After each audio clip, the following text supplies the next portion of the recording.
So if any of you are watching this right now, this is not a video that I'm making for, any use. This is behind the scenes information. So what my plan is, I'm going to upgrade my Pokemon yellow, blue, and gold. Now, I think the big thing to figure out is if the batteries are still good in any of these.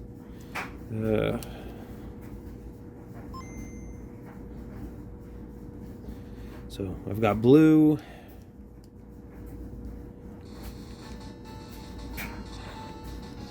$95, $96, $98, eh? So I have an option to continue. So I'm going to assume this battery has some kind of juice in it. And we'll check the yellow out.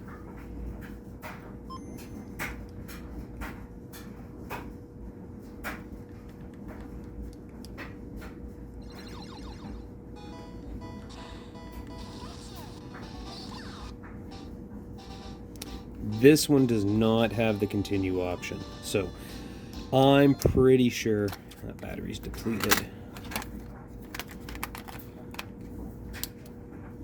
Here's the silver. Now the silver I know uses more real-time clock stuff, I think, just like the golden crystal.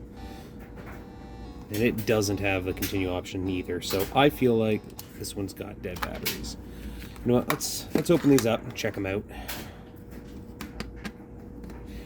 So the options to kind of take a game and transfer them between systems are pretty well documented. A lot of people will do a backup with a reader and then restore it after they replace the battery.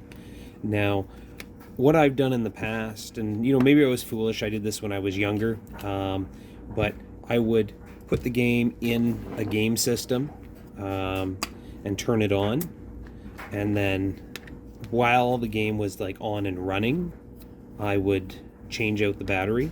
That way there was voltage applied to it the whole time. I feel if you do it quick enough, you should be good. So we'll take a look at this. I feel like this one here is a 007, so probably 2000. July. Pokemon Blue's got a 102, so it's a later version of the game, 2002 or 2001, 2002. I think it's year month. Yeah, if we go with that, we take a look here. This one's a 9905. So if we were to look at that, that'd be January, February, March, April, May 99. I like how it's got a save, yet Pokemon Blue doesn't. Pokemon Yellow has a sharp chip. This is the chip right here that saves. And the Pokemon Blue has this, I don't even know, let's just zoom in there and you guys can take it for yourselves. It is a BPS 2256F-70LL, I don't know, 104138NA.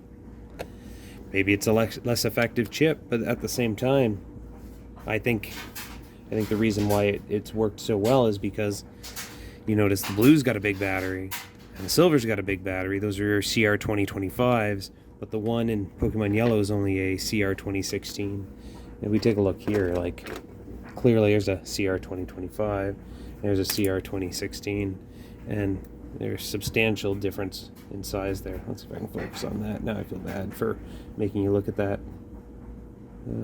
So that would also kind of speak to why.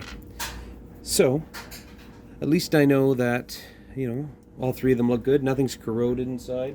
Let's break out our multimeter, see if there is any juice in any of those batteries. I'm going to switch it to DC. And let's just go through and take a look at it.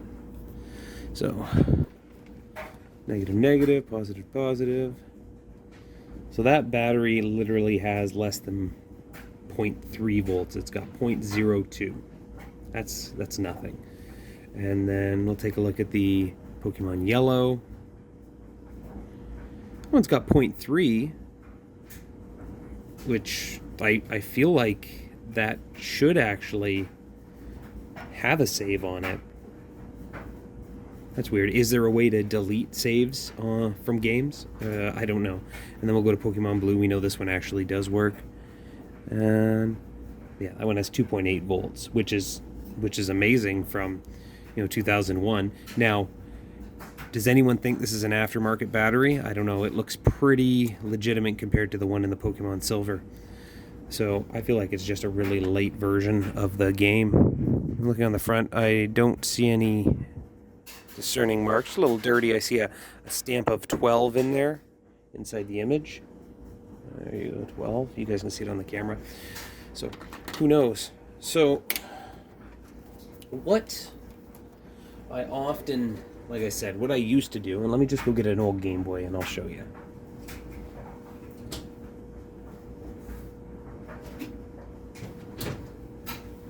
So what I used to do was I took a Pokemon or a Game Boy Color, slid the game in, and I was like, well, that doesn't work. I can get to one terminal, but not two. And I'm like, oh, there's got to be a better way to do this. So I was like, okay, let's take it apart. And I took apart the Game Boy Color and had the back open and slid it onto the circuit board and changed the battery. And I was like, great. And then a couple years went by and I got my hands on a Game Boy Advance SP, and I was like, wait a second, this solves my problem because the game doesn't go in as far.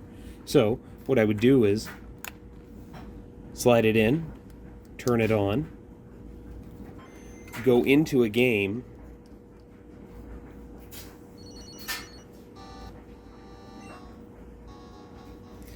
and once the game was running, I would close the lid, because the lid doesn't actually pause the system or do anything. Like, there's very few Game Boy Advance games that actually sleep when you close the screen, but everything else just turns off the display.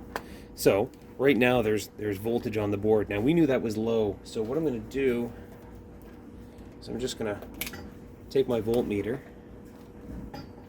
place it while it's in the Game Boy Advance, and I'll be great. Let's just see what I've got here. Voltage, yeah, still 0.03 volts. And I was like, hey, that seems like a great way to do things. I'll be doing this in a future video because I've got to, like, this is just my prep to go and reshell all of these. Turn that off. Now, what my next thought was, why don't I build myself a jig, right? So I ordered a cartridge slot with all the pins. And I was thinking maybe mount it to a piece of wood or board, and then just put positive and negative leads on it and use like a little voltage regulator to feed the exact voltage I need. Like, here's an example of a voltage regulator. This here's variable, and I could put links for it in the comments if anyone would like, but all you do is it's USB, so you plug it into USB, and it will light up if it's plugged in properly.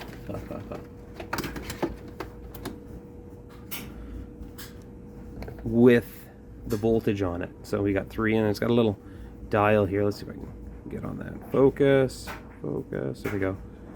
And that dial will allow you to turn up the voltage or turn down the voltage.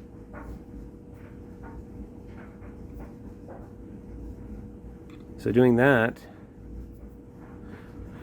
applying it to this would allow me to not risk damaging a Game Boy. But that's a future project. I'll definitely make a video on that. So right now I know that I need two CR 2025s. I don't know, should I replace that? I feel I should. Like, let's get rid of that 20-year-old battery and put in a new battery. And same thing goes for the other two, and then we'll put them in new cases with stickers. So keep your eyes peeled. I'll probably be posting this video, I don't know, sometime this week, and then we can take these 3 games and make them look like these.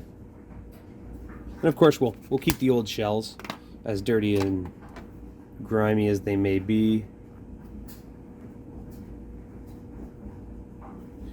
for prosperity, and in case I ever want to sell them.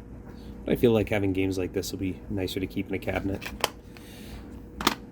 Thank you for watching. Please comment if you have questions about this, or if I said something wrong about the voltage rails or pins, comment below. But what I am going to do is I'm going to follow this up with a diagram down in the description below, and hopefully shortly we can get these all cleaned up and into the fancy new casings that I have available for them.